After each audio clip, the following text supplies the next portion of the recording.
Okay, so I am currently in Florida. Nothing like going to the problem to see what's really going on, right? Got some stuff going on. Got lots of power outages in the area, and what they got coming up next looks pretty bad. It could be up to 30 inches of rainfall in some area. That means crazy flooding. But due to delayed flights, I'm not stuck in a very bad spot. Also, I want to go over something that's happening now that is going to affect the entire United States, and we're talking about the money in your pocketbook, the money in your bank account. Because the word on the street is possible recession. Things are going to get really expensive. What you guys need to know coming right up.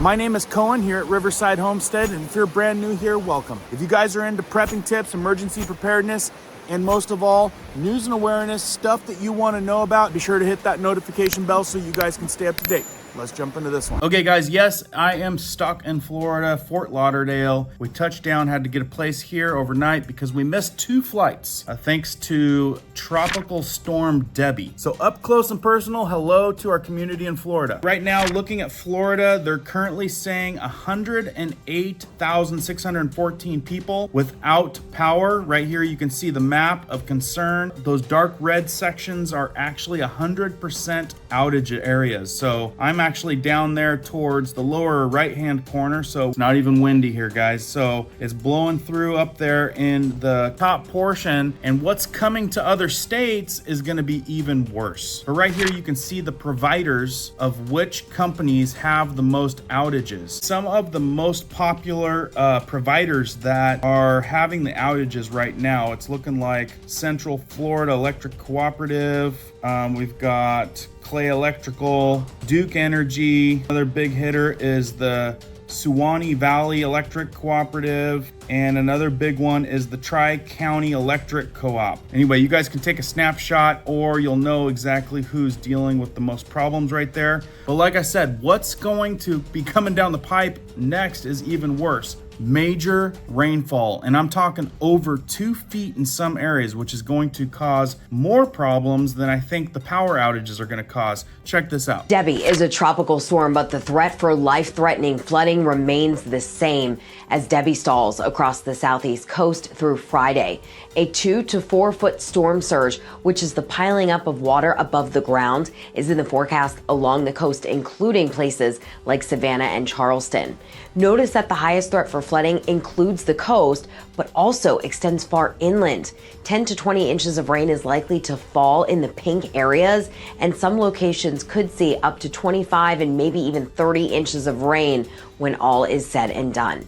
Isolated tornadoes will also be a possibility from Wilmington to Charleston Tuesday and Wednesday. Okay, guys, so I think numerous states, we're going to see a pileup of water. So if you guys are in those areas, be sure that you're getting prepared for a lot of wetness. If you're in some lowland areas, we're talking sandbags. The other thing we'll experience also with this is probably some power outages, maybe issues getting some of the things that you need from stores. So again, this is where we stay stocked up for even short-term emergency situations where we're eliminating having to go out and get things when things are less than ideal. Now, about the thing that's going to affect us all, not just the Florida area, regarding a storm. I'm talking about the storm brewing that has to do with our pocketbooks. The stock market crash has got a big buzz going on. And I'm talking about this is going to have an effect on possible recession and ongoing inflation like crazy. Never been down 1,000 points ever, not even intraday on the NASDAQ. Is that true? That is true. Okay. Down 6% right from the get-go. This is heavy big tech. Here we go. Look at them go down. Microsoft is down $20. That's 5%. Alphabet, 5%. Meta, 6%. Amazon, 6%. Apple, 9% down. Let's pull out Apple. This is interesting. Down 1,000 points and saying that it's never, ever happened. This controls a lot of what everyone does. And I'm talking about when you go to a store and have to pay a certain price. It's not just the people that are buying stocks, selling stocks. One of the big takeaways here is these guys are pulling out of things that they would have never pulled out of. And the buzz on the street is people, Americans are scared. My buddy Adam Snyder Reports has been covering this and he's hearing the same thing. So let's talk about what happened this morning, because people are scared. Millions of people are fearing for their money, their savings, their retirement, everything that they have worked so hard for over the past several years or decades. They're worried it could be gone in an instant because of what happened this morning. We saw the stock market completely sell off. And I did a video this morning and I talked about how this all came about, what went on in Japan, the fears that the United States is currently going through, the recession, a potential war, so on and so forth. But I received a bunch of emails, where people are scared. Should they get out of the markets? Should they sell everything? Because that is exactly what we've been seeing over the past several weeks. Actually, over the past couple months. People have been selling things that they ordinarily would not sell. Have you guys noticed that? People selling cars, people selling tools. He goes on to say that he's been seeing everything going up for sale. Used cars, TVs, boats, trucks. Even a guy was selling 2 trailers full of tools that he once made money off of, and he's getting out of the construction business and selling everything off. You go onto Craigslist, you see tons of tools. People are getting out of the game. People are selling off their stocks that they would have normally held on to. But what happened this morning, this is what many investors are saying, was we were one correction away from a recession. Because this is why. People are scared. Talking to people over the past, couple hours, they're scared. They're scared about what is coming.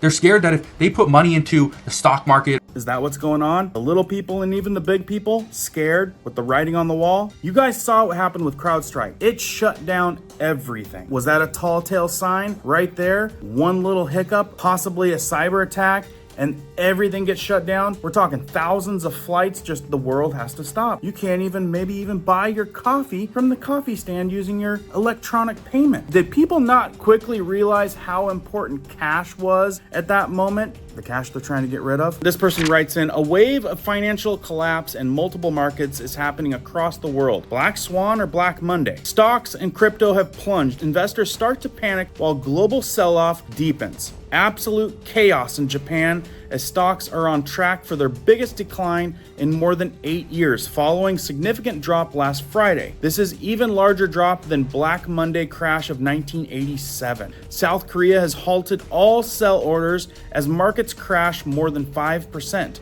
In the United States, the Magnificent 7 stocks have erased to nearly 500 billion overnight. These are the big type of things that affects us all. Sorry guys, if it's shaky, I don't have my tripod. I thought I'd be home by now. Check this out. Just in, Warren Buffett now holds 277 billion in cash and has been selling stocks like never before, including Apple. He's getting ready for a crash. And that right there, getting all kinds of attention by millions of people. People are paying attention. What are we headed towards? Something to be ready for. I called it a long time ago that when people said the inflation was just a bubble that was going to drop, no folks, the inflation is going to keep going up because of all the decisions that are happening out there. Everything that we are seeing come to light, things are going to get steeper, more expensive, and it may cause a ripple effect that not only affects our country, but the world. So what do? Jump on the wagon, start selling stuff, stockpiling some money. A lot of people are doing that. I would say if at all possible, don't spend foolish money. Be smart, keep your eyes open, and be prepared because I'm already seeing reports of different types of riots. Let me know if you want me to do a deep dive on this because I'm getting a lot of comments like this. So, why did insurance companies change their policies for 2024 to not cover injuries from war, declared or undeclared, riots, insurrections? Do they know something that we don't? We potentially could have a pretty crazy year leading up to the election. And we've been already experiencing things that we've never experienced before. So if I had to put money on things are probably going to get worse instead of better, and I was a betting man, I'd probably feel pretty good about that bet. So again, stay on your toes, keep prepping, keep learning, keep doing, and I'll keep information coming your way.